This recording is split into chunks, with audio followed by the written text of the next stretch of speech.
Hello, friends, and welcome to the first episode of The Book Corner. I am Becca, and I am going to be your host throughout this journey. While we are here, I'm going to be taking you through all of my favorite books, giving you summaries and explaining my thoughts on them, as well as maybe a little bit of an analysis of certain moments. Every once in a while, I might even bring some of my friends here to chat about everything. A little bit about me. I have been a reader my entire life. I love to read books. There was a long time where I would obsess over a series for like a whole year, and that included like the Percy Jackson series in 5th grade, the Hunger Games series in 6th grade, and so on. So books have always been a very big part of my life, and that is why I want to share my love of books with you guys today. Books have always been kind of a safe spot for me. They are where I find the most comfort in the world, so I'm hoping that I'm able to share that with all of you guys today, and I really hope that you enjoy going on this journey with me. And so, without further ado, welcome to the Book Corner. For the inaugural episode of this podcast, I am going to be talking about The Cruel Prince by Holly Black. The Cruel Prince is a young adult fantasy series that was originally released on January 2nd, 2018. It currently has a 4 out of 5 star rating on Goodreads, and it is the first book in the Folk of the Air series. Now, what is this book even about? This book follows our main character, Jude Duarte, a mortal girl brought to the realm of the fairies as a child, and her journey navigating the madness of this new world. The book opens on Jude and her twin sister Taryn and older sister Vivi in the mortal world. An unknown man shows up at their door, and when their mother refuses him, he kills both her and her husband, taking all 3 girls with him. This man is not really a man, though. His name is Maddox, and he is a fae. He is also Vivi's father. It flashes forward a decade, and we begin to get a little bit of insight into what life is like in the fairy realm, known as Elfhame. Jude and Taryn are in their late teens, attending school with many of the other young noble fae. Maddox has a high standing within Elfhame's government, allowing his adopted daughters, although human, more grace than humans in this realm are given. This is the moment where we are introduced to some of the book's antagonists. Prince Cardan, the youngest son of the High King Eldred, along with his friends Locke, Nicasia, and Valerian, who all take pleasure in tormenting Jude and Taryn. Jude is defiant to everything these 4 do, only pushing them to continue their torment. In the beginning of the book, we learn about Jude's greatest desire. She wants to become a knight to prove her place within the world, even if she's considered to be less than those surrounding her. In order to achieve this, she hopes to participate in the summer tournament, declaring herself available for knighthood, with the hopes that someone from the High King's family would choose her to be one of their knights. Maddox gives her permission to participate in the summer tournament with her class, however, she is not allowed to declare herself available for knighthood. The day of the summer tournament, Jude performs to the best of her ability, often targeting Cardan and his band of friends, despite the fact that this tournament really isn't going to do anything for her. However, days later, Prince Dane, the 3rd child of King Eldred, recruits her into his spy network, the Court of Shadows. Jude agrees under the stipulation that Dane grants her the ability to never be glamoured or spelled by any fairy. Dane does this, changing the agreement slightly to allow Jude to be glamoured by him alone. From there, Jude begins to train with other members of the Court of Shadows. The Court of Shadows members include the Roach, the Bomb, and the Ghost, who is a half-fae young man that Jude spends most of her time training with. At the same time, Jude begins a small romance with one of Cardan's friends, Locke, who claims that he doesn't enjoy what his friend group does. As Dane's spy, Jude gains more information about the High King's family, even seeing a moment between Cardan and Baelkin, Eldred's 2nd child, where Cardan loses a sword fight and is then beaten by Baelkin with his belt. All of this work culminates with an altercation during Prince Dane's coronation. Baelkin, furious about being overpassed for his younger brother, gathers support amongst the court, including Maddox, slaughtering his entire family, other than Cardan, after each of them denies him as king. Maddox, who had previously declared himself to Dane, betrayed the prince, being the one to drive his sword straight through Dane's stomach. In the midst of the chaos, Jude finds Cardan and takes him to the Court of Shadows' secret hideout within the castle. Over the next few weeks, Jude and the other Court of Shadows members attempt to come up with a plan that would get Cardan on the throne, after he makes a deal with them. At the same time, Valerian has grown very suspicious of Jude, leading him to attempt to throw her from the window, forcing Jude to take his life in return. Throughout the journey, Jude learns of a large secret within the royal family. There's another child of the late King Eldred, who just happens to be the adopted child of Madoc's wife, a young Fey boy named Oak. This is the final piece of the puzzle that Jude needed. According to a prophecy placed upon the crown, only a member of the royal family may willingly place the crown upon the new king's head. Now, Cardan would only have to be a temporary king, holding the throne until Oak can come of age. There are many final betrayals that take place towards the end of this book. Taryn reveals that she is engaged to Locke, the Fae that had begun a relationship with Jude under false pretenses. But the biggest betrayal comes from Jude and her adopted father, Madoc. Throughout the book, as a part of her Court of Shadows training, Jude has been microdosing herself with poison, which finally becomes useful here. Knowing that she couldn't beat Madoc in battle, she poisons 2 glasses of wine, challenging Madoc to choose which one to drink, believing that one was not poisoned. It doesn't kill him, but this is definitely one of Jude's most badass moments. Finally, Jude's plan is able to be enacted, and she is able to get Oak to place the crown of Elfhame onto Cardan's head, imprisoning Baelkin and seemingly saving the day. However, as a part of her deal with Cardan, she has 1 year to find a way to keep Cardan on the throne, before he no longer goes along with the plan. Now, what was the public reception to this book?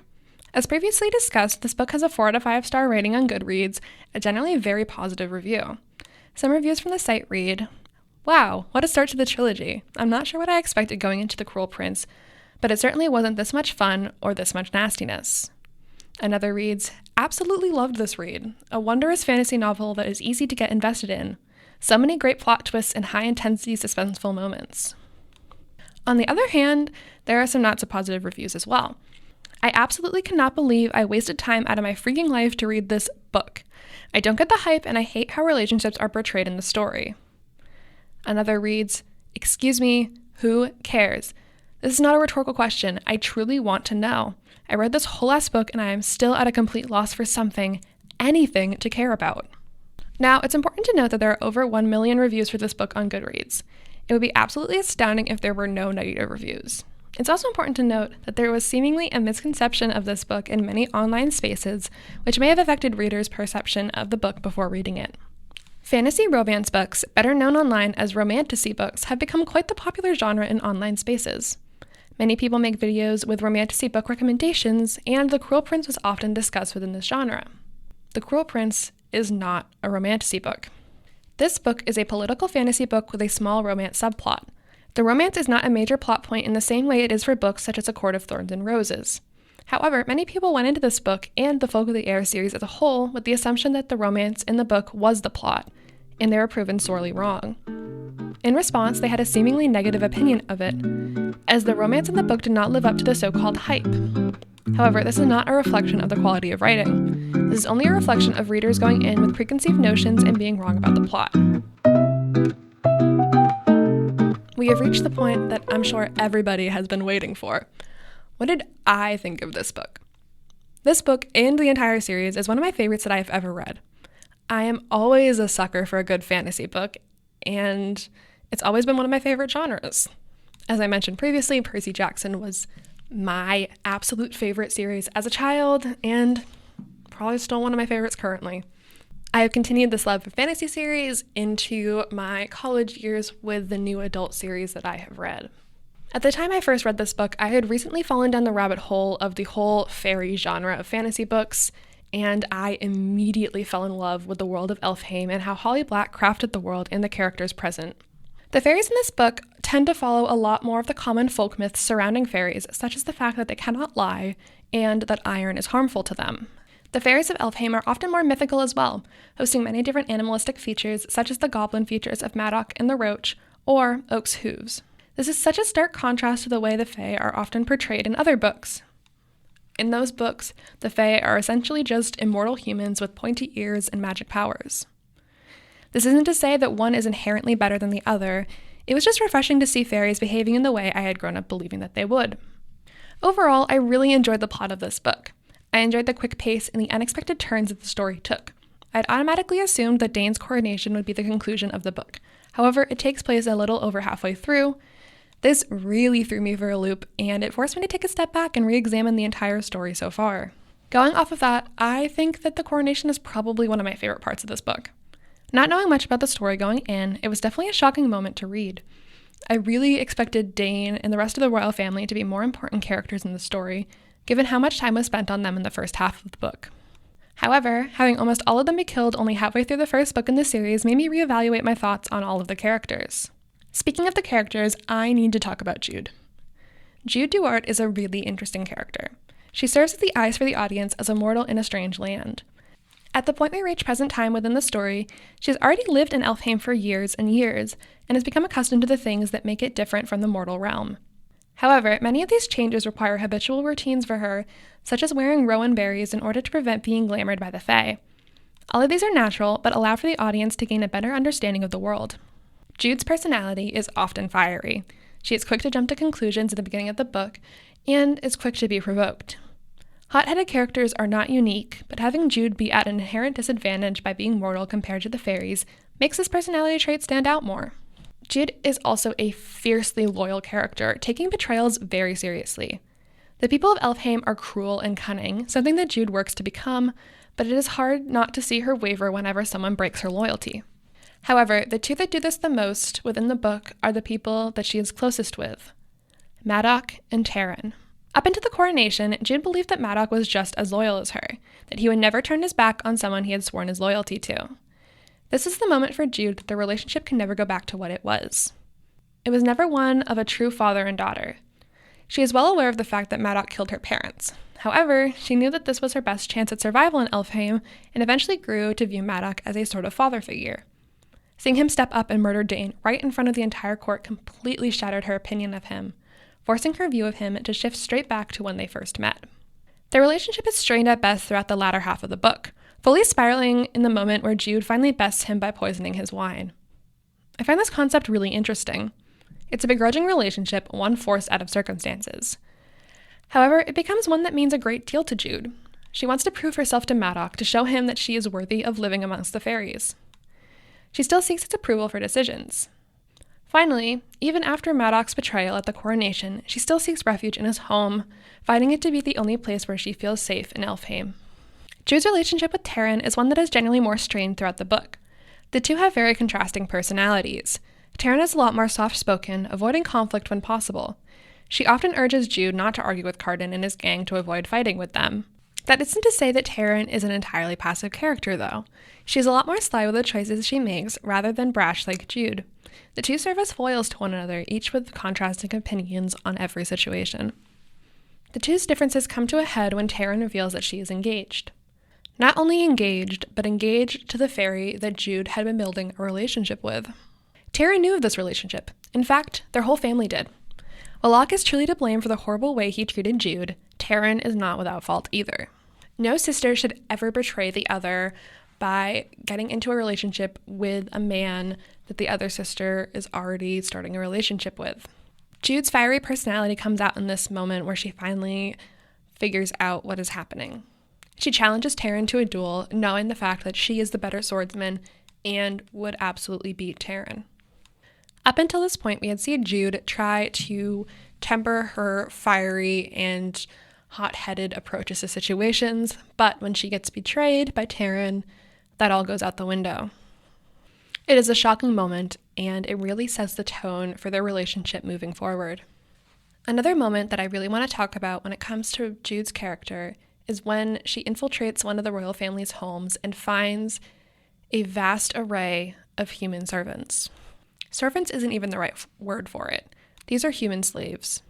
These are humans that have crossed their way from the mortal realm into Elfhame and have become glamored by the Fae into working until they drop dead.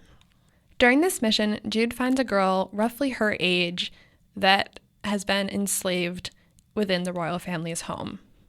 She is mortified by what she sees and vows to free this girl at any cost. She later comes back with the help of her sister Vivi, and the two are able to break this girl out. However, as the three are flying back to Madoc's home, the girl makes the decision to fall off the creature they are flying on into the ocean below. She was horrified at the realization of what had happened to her and just couldn't stand to live any longer. This moment absolutely traumatizes Jude, and it really forces her to reconsider everything that she had thought about when it came to the fairies of Elfhame. She had known they were cruel and cunning. There was never any doubt about that in her mind. She had been experiencing the cruelness of the fairies ever since she arrived. However, she hadn't realized the extent to which the fairies truly hated humans. Like I had mentioned previously, Maddox standing within Elfhame absolutely granted Jude and Taryn a lot more liberties with living in the realm. She had no clue the lengths they would go to enslave humans and treat them like the dirt under their boots. It really put the whole world into perspective for her, and she was never the same since. I think this moment really demonstrates a kindness to Jude that we hadn't really seen up until then to those that were not her family. Jude had been put in situation after situation that forced her to be just as cruel and cunning as those around her. The only moments where she got to be kind were with her family, and that's usually to be expected. Unless there is a moment that proves otherwise, you do expect families to treat each other relatively well. However, to see this moment of kindness, almost a moment of weakness, it really gives us a new perspective on Jude. Most people wouldn't see this as a moment of weakness, but within the context of the book and to everyone around her, it definitely seems like it would be. She is risking her life to go into a place where there are many people of high standing that could easily have her killed. But Jude risks this. She risks her life to go in and save this mortal girl in order to give her freedom, in order to give her a moment to escape back to the world that she had known. And in the end, it's seemingly not worth it. The girl dies, and nothing comes of it. Nobody can know what she did. Nobody can really know what Jude found out, because that would prove that she had broken into this house. Like her position in the Court of Shadows, this is just another thing that Jude is not able to talk about with anyone. I want to take this moment to break away from the seriousness and talk about a trope in fantasy books that has become rather popular within the last few years: the enemies to lovers trope. Anyone who is familiar with fantasy books, or just is an avid book lover, would know about this trope. It is the idea that two people can start out as enemies and eventually become lovers by the end of the book or the series. This is a trope I have very strong feelings about because I don't think it's often portrayed very well in books. A lot of romance books are often described as being enemies to lovers, and I don't really think that that's possible. I think it is very difficult in a regular, normal world to be considered enemies. You can not like each other, you can be rivals, but I have a very hard time ever thinking these people would ever be actual enemies. The Cruel Prince, however, does have an enemies to lovers subplot. I know I stated that the romance was not the main plot point of this book at all, but it is still there, so it's important to talk about. Throughout this book, Jude and Cardan are absolutely enemies in the beginning. The two torment each other, tease each other, and are generally rather mean to one another. We come to find out that this started because Cardan had an obsession with Jude. Jude finds a piece of paper in one of Cardan's books that just has her name written over and over and over. Without the knowledge of what to do about his feelings, he torments Jude because he doesn't understand what this obsession means for him. As a result, Jude torments him back because she genuinely believes that he hates her, so in return, she hates him. This idea is brought up quite often, with Cardan often remarking that, "Wow, you really do hate me." This is not to excuse Cardan's actions, however. If this book had taken place in a regular, normal, everyday setting, this behavior would absolutely not be okay. However, in fantasy books, there's a lot more liberties that are given to characters and the actions that they take. The world that they exist in is very different, which allows for certain actions to be considered not as bad as others. That doesn't mean these actions shouldn't be discussed, but there's a different context that goes into these actions. Throughout this book, though, we get to see how Jude and Cardan's relationship evolves. At the coronation, the two dance together, although Jude isn't very happy about it. And after the coronation takes place, Jude is able to save Cardan from the slaughter of his family, and the two begrudgingly begin to work together in order to protect the throne and the sanctity of the kingdom. While there is definitely still a lot of distrust between both parties, we can see the two growing closer and closer together as the book goes on. There is no real romance in this book. That happens later in the series. However, you can see little hints of it starting. The two kiss in one moment, and it's not inherently romantic. However, it definitely leads readers to believe that this will lead to something further later on. It is also interesting to see the ways in which their power dynamic basically flips on its head. In the first half, it is very clear that Cardan is the one in control. He is the prince. He is the one with all of the friends. He is the one with the knowledge of the world and the inherent strength and power over Jude that comes with him being fairy and her being mortal. However, after becoming a member of the Court of Shadows and having the ability to no longer be glamored, Jude gains more power. She can no longer be controlled by the fairies around her. And knowing that she is the only one that can get Cardan out of the horrible situation he has been placed in, they have to work together. She now has control over him. She now has the power to decide what happens with him. And I think that this reversal is very interesting, and I really like the way that Holly Black portrays this.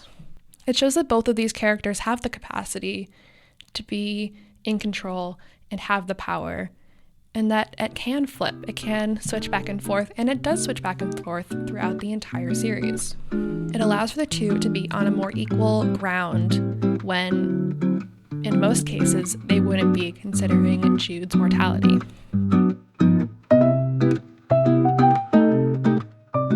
I do have some issues with the book, however. I think the plot that involves Oak being a son of King Eldred is definitely only there so that there's an easy way out of the whole prophecy surrounding the crown. While this is foreshadowed and hints of it are sprinkled in throughout the book, there's not much else that really happens surrounding this plot point throughout the rest of the series. There is a bit of a power struggle between Jude and Maddox over who really has control over Oak. However, it doesn't really lead to much because in the end, Jude always really has that power over Oak and is able to decide what happens to him. So while I do think it works well in this book, it's kind of just a thing that I don't think really needed to be there, and I would have been interested to see how they would have come up with a plan without Oak being there and having that work out. I also don't really love the Locke subplot. I don't really enjoy him and Jude together. It just doesn't really feel like the two of them ever really fit together for me. I just never really seem to enjoy it. So the fact that it led to a lot of strain in Jude and Taryn's relationship was not really something that I enjoyed. While I understand that Taryn was a character that was very desperate for love, and that was how she felt as though she would find her place within this world, I find it hard to believe, based on other things, that she would directly betray Jude like this. That concept doesn't make any sense to me, and it's one of the plot points that I really just never enjoyed about in the book, and I would generally skip over any of those parts whenever I would reread it. In the grand scheme of things, however, I really did enjoy this book. Those little things don't really affect my enjoyment of the book, and overall, I think it's still a very good story. The plot, the characters, the world building, everything about this book is just everything that I enjoy. As soon as I finished this book, I could not wait to pick up the next one. I needed to know what happens. I needed to know exactly where the story would go from here. And to me, that is the sign of a really good book. I highly recommend that if you have not read The Cruel Prince by Holly Black yet, that you pick it up and you read it. I cannot promise that you'll enjoy it, but if fantasy books are your thing, I have a good feeling you will. In the next episode, we will be discussing the book A Good Girl's Guide to Murder by Holly Jackson. A complete pivot from the genre of this book, but it is another one of my favorite series, and I cannot wait to talk about it with you all. With that being said, thank you so much for listening to this episode of The Book Corner, and I will see you guys next time.